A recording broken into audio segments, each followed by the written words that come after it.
Perfect. All right, are you ready? Okay, so Rock and roll. all right, 3, 2, 1, action. Hey guys. Oh wait, sorry. Wait, that's not what I do. Sorry. All right, 3, 2.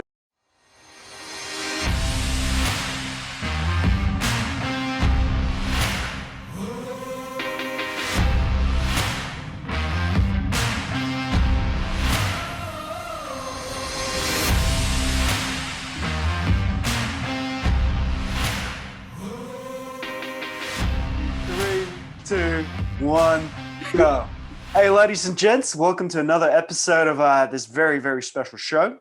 I've got a fabulous guest today, as you can see just by her glowing hair and that beautiful smile. Her name is Kylie Tay, and I'm going to welcome her to our episode of podcast or vlog or something which has a beautiful name, which you're about to find out because you're probably watching it. So here we go. Hey, Kylie Tay, how are you doing today? I'm doing great. Thank you so much for having me, Chirag. My pleasure. And by the way, in case you don't know, I'm sure I'm Singapore. I thought I'd say that too. So, Kylie, how are you today? I'm doing fantastic. Yeah, it's so good to see you actually. And also just really happy to be part of this conversation. Yeah. Thank you. Yeah. And I guess the first question would be, what brought you to this conversation? Like, what made you decide to do this? Okay, so first and foremost, thank you for inviting me for it. So I wouldn't be here if you didn't ask me. But I think it's also got to do with how you framed your invitation. So um, you said something about, I'm always doing things or doing things that, I don't know, pushing myself to do things that's outside of my comfort zone and just jumping onto things that I don't usually do. Um, I think the topic of being courageous or being described as someone who's courageous is something that comes to me quite often. And I think it's a very outside in perspective. And when you asked me, I actually did some reflection and then I understood what courage actually meant to me, which made it even more important for me to come and share this, isn't it? Because it's an internal reflection. So yes, I've decided to come here to share with you and everyone else what I think of courage.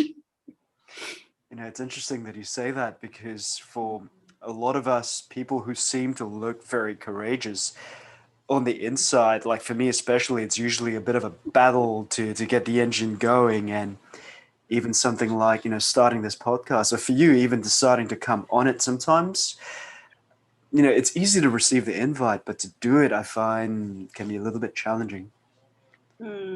Yeah. See, I think sometimes we view things differently, right? Like, I jumped on this invite when you said, like, Kylie, I want you on the show. It took me 3 seconds to say, okay. I didn't even have to think too much about it.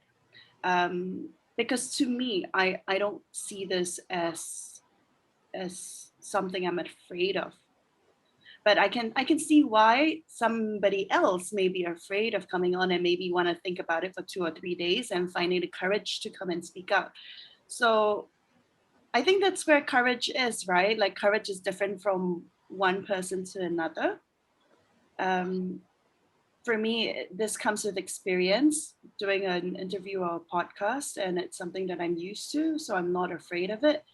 Um, and on the other hand, if somebody has never done a podcast before or been on camera and talking to somebody, having a conversation like this with someone amazing like Chirag, then, then they will be a bit fearful of this. There's this uncertainty around what's going to happen. So I think, yeah, then they might have to pluck some courage from the sky and come on the show and talk to you, which I highly recommend too, actually. Thank you. Thank you very much for that. I guess the next question would be, what is courage to you these days? So I mentioned earlier that I did some internal reflection, and courage to me actually uh, comes from a place of optimism. It's very interesting because I only find myself courageous when I go into a situation where I don't know if the outcome will turn out to be good or bad. And if I decide that I'm going to be courageous and go into that situation, it's most likely because I think most likely the outcome will be positive.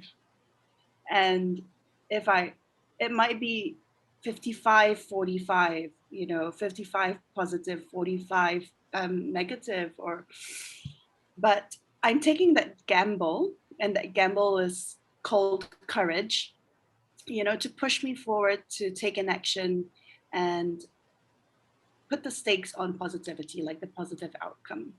And that's when I'm feeling like this is courage.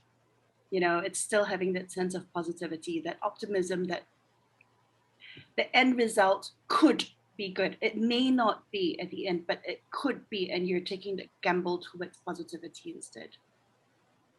Yeah, that's courage for me. Have you always been this way?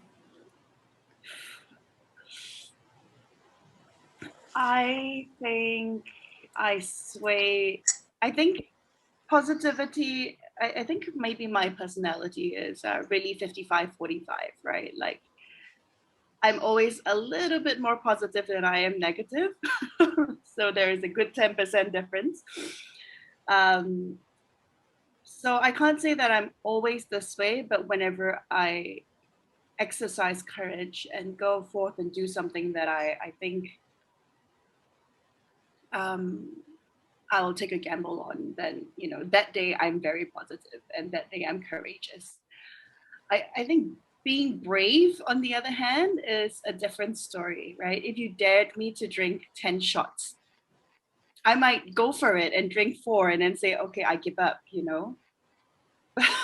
But that's just being brave. It's just because it's there and I'm playful and dare. I think being brave comes with being playful as well. Like, there's no bad consequences from it, or how bad can it be? Let's just do it, right? But courage is a different thing for me. I think courage is a little bit more serious. It usually weighs a lot more. So yeah, I can't say I've always been this way. There are many times where I'm not courageous, where I've taken the easy way out by not going for to do something, because I happen to that day have seen the 55% as negative and 45% positive, and that might be the reason why I've lacked courage for certain situations in life. Yeah. Um, Ooh. yeah, yeah, it's Yeah. really good stuff. It's really good stuff. I guess the next question would be, because there's a lot of us who are we see that 55%, right?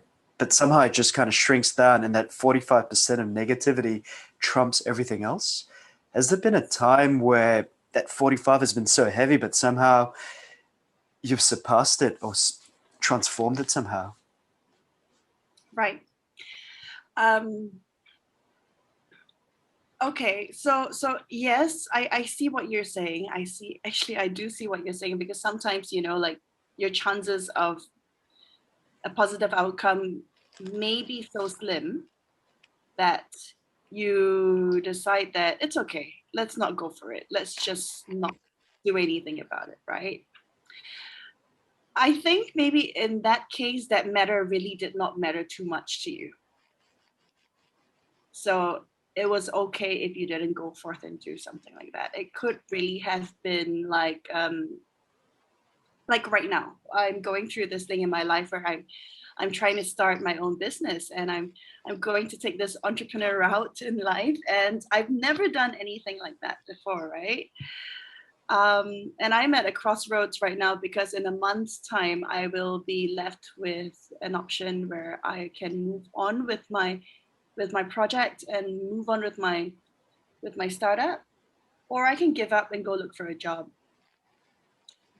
At this moment, at this point, I'm no longer deciding, or at least I know for now I'm not deciding to take the job, and I'm gonna push forth with the startup.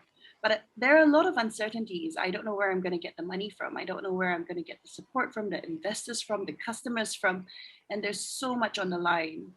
But it means a lot to me, which is why I'm taking that step, that leap of faith.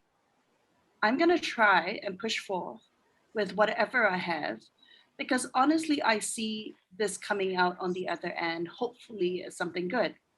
And I see actually a lot more. The more I go towards that positive side, it's like a little crossroad. And the more I take that step towards the positive side, I see the light at that end of the tunnel more and more, and I start to see like opportunities paving ways for me.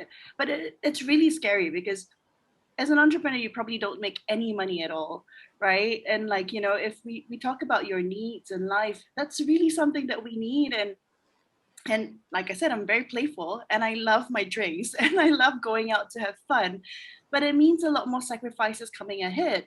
So at some point, I think maybe in 2 weeks, maybe tomorrow, I'm going to wake up in the morning and I'm going to say like, I'm going to choose the other side. I'm going to choose the dark side. So that means I'm going to take a U-turn. I'm going to walk backwards and then take the other side of the fork. But then I have already seen that positive side, right? So that courage part that I took, maybe the first 10 steps, I will always remember it as like, I have taken the 10 steps. Maybe the next time when I get lost in the woods again, I will try to do 20. Because I'm not scared of the first 10 steps anymore. I've done it already. Right. So I think courage can grow through experience as well. And yeah. Yeah, I think that's quite interesting. I didn't think about that story earlier, but yeah, I think it came out and I kind of like what I just said. It's really very, very, very powerful because I think for a lot of us, we put our eggs in one basket, and then when they get smashed, I think a lot of us just kind of give up and say, "Oh, I'll never do this again." But for you to realize, oh, you know what? I've already put the eggs in one basket. I've already taken the first 10 steps. Maybe next time I can take 20. I think it's something that even I didn't really think about. It's really good. But it's okay to be scared, right? I mean, at Yes, any point, it's okay to surrender. absolutely. Even if you've taken that first 10 courageous steps, it's okay to say, okay, I had enough. I'm scared now. I don't know. I don't want to be put in that situation because it's really scary when you're in a dark hole by yourself. And it takes a lot of courage as Yes. we speak right now. But then yeah, and then it kind of breeds familiarity as well. It's the steps that you keep doing as far as you can push yourself. I think it's also like a little bit of a muscle thing, right? The more you push yourself, the little you can stretch a little bit more every time. And it doesn't mean that if you push yourself all the way to the end, wow, some people really have the kind of grit and consistency and really, really, really outright positivity to show them the light all the way to the end. But not everybody has that. And I have to say, I don't have that. I really don't. And so I tell myself, take it in your own pace. If you're afraid, come back and then reevaluate and then run through the 10 steps again and then go 11. That one step is courage. Every one little step is courage. So yeah. Woo-hoo. It's so good because I'm reflecting on my own life right now. I think that's one of the wonderful things about these interviews, right? When you get asked Right? certain questions and you have to really think about it, you get certain Yeah. insights that you would have missed. But it's very valuable what you've just said. I think even for me, just to realize that you can always go back home and start again. Like it doesn't have to be just one try and that's it. Yeah. Nice. And would you have any, I guess, any advice or something that's worked for you that's helped you when you feel a little bit fearful and you want to move forward, but might feel a little bit stuck sometimes? I listen to podcasts like these.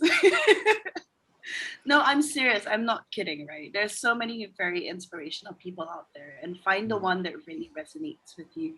Um, for me, Simon Sinek. Um, there's like Malcolm Gladwell. He does like storytelling more than anything else, but a lot. Sometimes it's very grim, but you learn lessons out of it.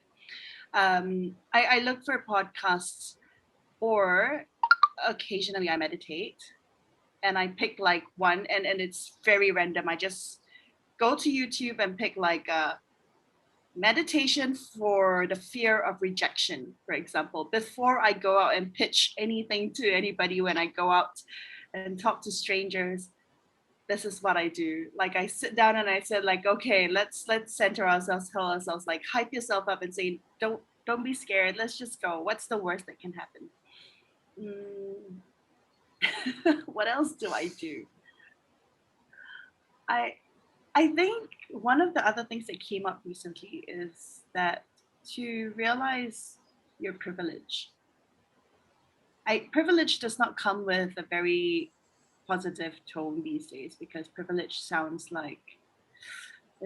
quite bad, I think. But privilege in my way, where I actually appreciate and understand and I'm grateful for whatever I have in life already. I have a roof over my head.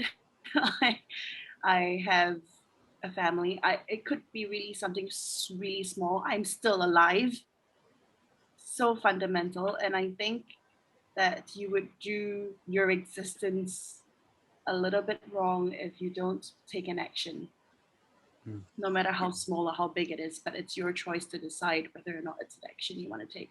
So to be grateful for what you have actually helps you to, it's being grateful is like the proverbial going home.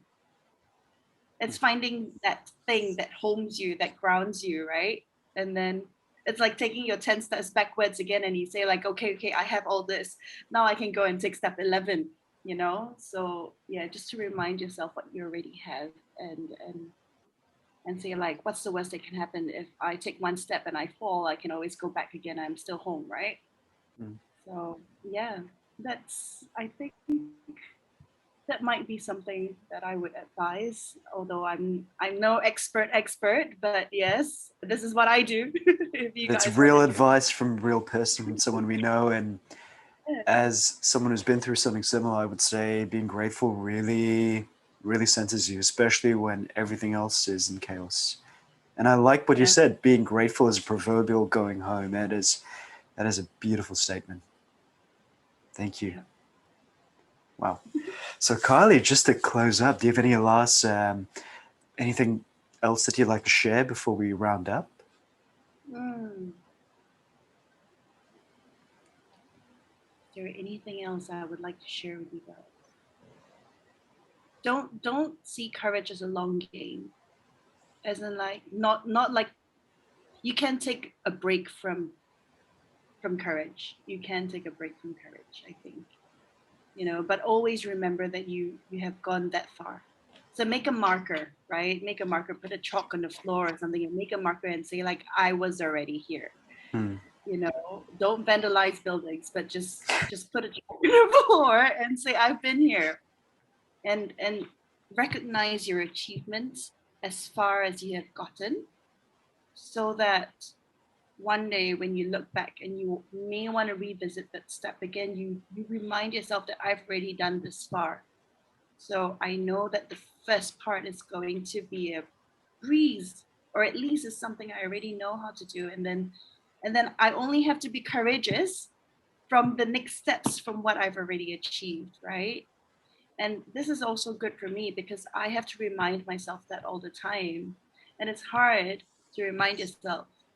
So it's good to have people around you who reminds you, or helps you to think of this kind of things, so that you can always find courage to do the uncertain things in life, especially if it brings you something good. Yeah, go for it. That's beautiful. Well, I think this would be the perfect place to close the session. Maybe one day we'll have a round two if you're ever up for it, Kylie. I'm sure there's so much more we can talk about. Always. Ding, ding, ding. Always up for it. Thank you. It's always a pleasure. Thank you very much, Kylie. So, ladies and gents, if you'd like to know more about Kylie Tay, visit her YouTube channel, Hearts and Hospitality.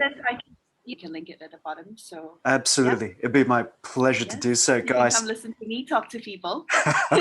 And she does amazing conversations as well, and it's really deep and meaningful, and I'm sure you guys are going to enjoy it very, very much, you guys and girls both. Well, this is it for this episode. Join us for the next episode when we have another very lovely guest. And I wish you guys a beautiful day. Stay blessed. God bless. Be amazing. Eat something delicious. And I always like to tell people, buy more chocolates and flowers for the people you love. I'm looking forward to receiving my flowers. Might have to do a little bit of delivery, but it's possible. Well, sometimes you got to be deliberate. Great advice. Awesome. Thank you, guys.